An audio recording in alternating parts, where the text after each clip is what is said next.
Hello, everyone. Welcome to another session of Soma Soundbites.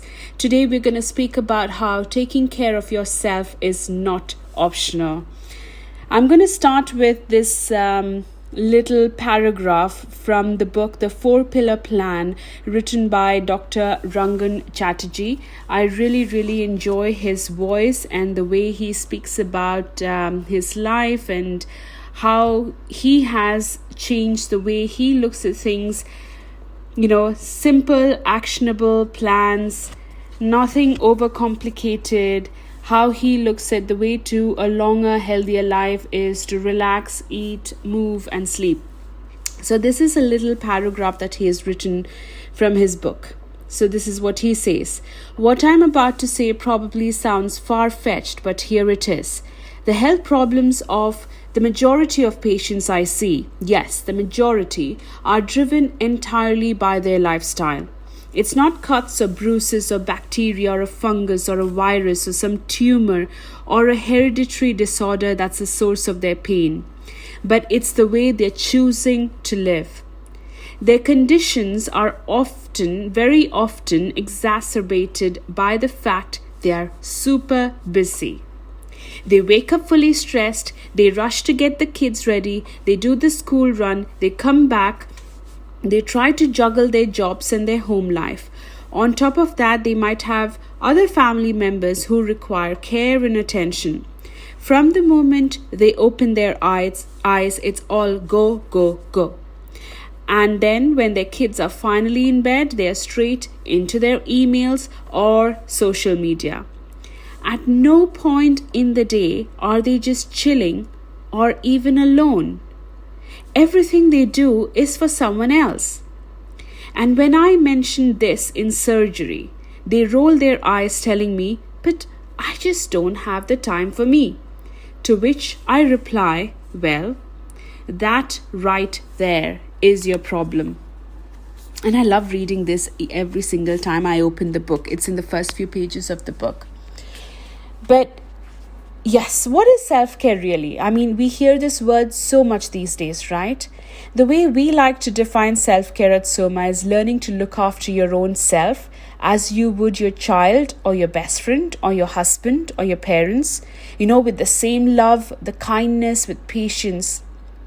It's really about recharging yourself just like how you would recharge your phone battery, else it's just going to switch off. So if you can make time to recharge your phone battery, why don't you take time to recharge your body and your mind with the sort of battery boost it actually needs? Yes, I understand. This is the real world and there will always be demands on your time, on your energy. But you know what? You deserve a little of your time. You deserve a little of your energy as much as your family and your work around you. I mean, I'm going to mention that cliched quote, the famous quote, self-care is not selfish, but it is so true. I mean, I'm sure that you already know the basics, right? You know that you have to move your body every day. You know you have to feed your body with good, nutritious food. You know you have to nourish your mind and soul. But are you really doing it? That's a question that you have to ask. Taking care of yourself is not optional. You know what they tell you about oxygen masks in the safety demonstration on a plane? That you have to put on yours before you put on your child's? I really didn't understand that for years. Because naturally as a mother, I'm going to instinctively put on my child's. But the more I learned about self-care, the more I realized that if the parent didn't put on their mask first in an emergency, the child wouldn't survive. And this aspect, this concept actually is true for all things in life. If you are feeling exhausted emotionally, physically, mentally, you will have nothing to give anyone else. And mind you, our mission here about self-care is not about achieving perfection. It's about accepting who you are with all your beauty and your flaws, accepting that you deserve to be happy and well and doing what you can and when you can to get there. I like to think of self-care like building your own lifeboat. You have the waves in ocean, and right now you may be deep in the waves in life, being tossed around from duties towards work, towards your husband, towards the kids, towards things to do for the house. And sometimes these waves are strong, sometimes it's gentle. But learning to include self-care in your daily life is pretty much like building your own lifeboat. Plank by plank and piece by piece. And once you've got your boat, you will still be rocked by the same waves that tosses you around from one duty to the next duty. But with you inside that boat, you will have that feeling of being safe, the feeling of being stable, the feeling of being looked after. And that's what self-care is about. Learn what you need. The first step of self-care is really to pay attention. Start to listen what your body needs and how it reacts, and you will begin to connect with your intuition or sharpen your intuition. It's highly possible that you may be so busy that you haven't checked in with yourself for a while. Like, probably, why are you reaching out for that bar of chocolates or the bag of chips late at night? Is it for pleasure? Or did you have a stressful day at work?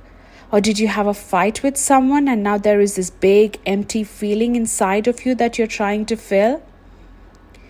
So the best thing you can do for yourself today is really learn how to read your body so that at every point you can check in to find out what is going to work. Trust us, your body knows. Whether you know it or not, your body is speaking to you all day long. It's telling you on an ongoing basis what it needs to keep you healthy, comfortable, and happy. But the trouble is that, we have been taught to ignore what our bodies are telling us in order to please the people around us.